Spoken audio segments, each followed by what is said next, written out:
All right, everybody. Welcome to another episode of the official Paris Blockchain podcast. We're mixing it up today. This is like a improvised, on the go interview, but we had to grab this guest. She's a speaker. She's an author. She's one of the top minds in the crypto Web3 space. Kate Volcharel. Hey, that's right. Did I get it? Did I get it? I did. Well done. So why don't you introduce yourself to everybody? Tell everybody how amazing you are and all the amazing things you're doing in the space. Well, I can start with the story. So I now speak, I write, I consult around blockchain and crypto and emerging tech. So I'm starting to look at things like AI and quantum computing as well. Yeah. But I started off as an accountant. I was an accountant too. I worked at KPMG and Price. Yeah, I worked at KPMG Price Waterhouse. So yes. Oh, outstanding. Yeah. No, so I started my first financial management job way back, a long time ago. Yeah. And on my first day, yes, because I'd had a year out working in the States, after I'd signed up to do my SEMA exams, they said, can we just take you downstairs to the IT department so you can teach us how to work the report writer on the AS400? Yeah.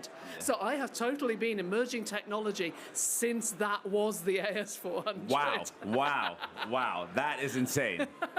So with that dual thing with the tech and with the finance, I was always the one that did the payroll and set up the Unix box all the way through. When I suddenly saw blockchain, I went, well, this is a ledger, isn't it? Everyone gets this. I understand how it works. It's completely clear because it's finance and tech. Right. And there was just tumbleweed. Nobody got it. And what year was this? 2015. 2015. Yeah. Wow. Yeah, so Ethereum had just come out of the sandbox, and I'd heard about it, and I rolled up a parity node and went, oh, yeah, okay, I get this. This is cool. Yeah. And so then I started explaining it to people. So that's 10 years I've been explaining blockchain to people. And where do you think we are now? I mean, how far have we come from 2015 to today? Oh my word, it's been an incredible journey. It really has, because I mean, the early stages, you're really just explaining, this is a ledger and this is the kind of thing it is. And then we went through a phase of, these are all the amazing things they could do. We followed the Gartner hype curve like nobody else. And now I'm able to sit down in front of master's students, accountants. I do a lot of work with professional bodies and audiences on stages, and I do a lot of work with the BBC as well. Oh, wow. And actually explain, here are the real world uses. Yes. You need to actually ask your clients whether they've got crypto, because they probably have. Yeah. You may well be using blockchain in this context and you don't know about it. And that is so cool. Yeah. I mean, what do you think the best use cases are right now that are happening, and where do you see the biggest opportunities? Okay, so the things that are really coming out quickly are finance. And I mean, that was identified a long time ago as being one of the killer apps, effectively. I mean, for heaven's sake, Bitcoin is peer-to-peer payments. Of course it was going to be financial. Yeah. But this adoption, that merging of TradFi and DeFi really is proving itself. Yes. The really interesting one is supply chains for me, because that's always I love been... that. That's actually... Yeah. I've interviewed... almost 20 guests, and we have not really talked much about supply chain. So, I love what's going on there, because it was kind of a, well, this is a ledger of transactions, and therefore the transactions could be movement of goods. Yes. And I remember really early on talking to the people behind InsureWave. Yes. So that would have been like sort of 2017 when that was launched. Yeah. And saying, well, if you can track where the cargo holes are, you can track where the cargo is. Yeah. And that's actually happening now, and we're seeing the movement of goods, everything from farm to fork. And now we're seeing the development of legislation and also accounting standards for sustainability. I mean, we're both accountants by trade. Yeah, I mean, there we go. Blockchain is right there, giving us the ledger of movement. It's amazing. So, what is your hot take on stablecoins? They've obviously become one of the most important pillars. It seems like there's strong product market fits. So, what are your thoughts? I love stablecoins, and I'm getting very interested in how they are being adopted the thunder of social inclusion, the thunder of actually having that easy payment thing without the volatility is Right. really helpful. And I think the promise has been there for a long time. Yeah. But what we're seeing now, and I love this analogy someone gave me, which was, well, when you want to transfer money from Kenya to Senegal, it's got to go through the colonial routes. So it goes from Kenya up to London, to New Right. York, to Paris, back down to Senegal. Or you could do a stablecoin transaction. Yeah. What's going to win here? Is it going to be speeding up the other bit with CBDCs, or Yeah. is it going to be stablecoin? Yeah. Yeah, it's crazy. So let's talk a little bit about education, because that was one of the reasons I really wanted to talk to you. And it's actually come up in a lot of the interviews that I've been talking to today about educating, Yeah. Educating the public on why they should really be taking a look at crypto, blockchain, DeFi, not only for their personal affairs, but also for the businesses they're, working at. Yeah, so I mean, the explaining that I started doing way back in the day has expanded into working with, I work at Teesside University, I've also done work with Cambridge, doing things around master's students and making sure that we incorporate blockchain and crypto in fintech and so on. Yeah.